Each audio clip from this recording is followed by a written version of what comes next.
Bonjour, je m'appelle Camille, donc je suis architecte diplômée de l'école de Grenoble. Donc à la suite de mon diplôme, je suis montée à Paris pour réaliser mon dernier stage, que j'ai effectué au sein d'une agence de paysagistes. Donc au cours de cette expérience, on m'a parlé du DSA, puisqu'une ancienne étudiante du DSA y travaillait. Donc c'est comme ça que j'en ai entendu parler. À la suite de ce stage, donc j'ai cherché un premier contrat de travail et j'ai mis un peu de temps avant de trouver d'une part.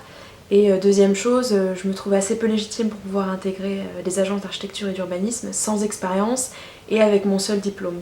Donc c'était différentes raisons qui m'ont poussée à postuler pour le DSA.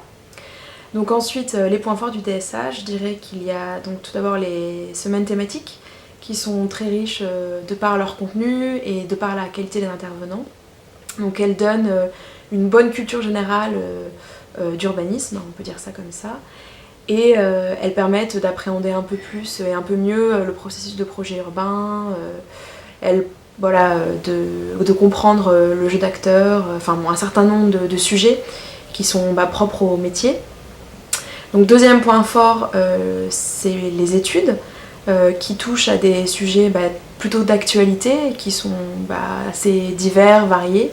On va dire qu'il y en a pour tous les goûts.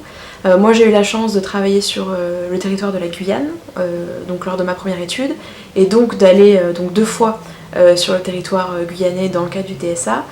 Donc ça m'a permis de réfléchir notamment à la question de l'urbanisation des territoires d'outre-mer. Et puis deuxième étude que j'ai réalisée, il était question d'une zone d'activité, à Tremblay en France, donc plutôt en région parisienne. Donc voilà, donc des exemples d'études qu'on a pu traiter.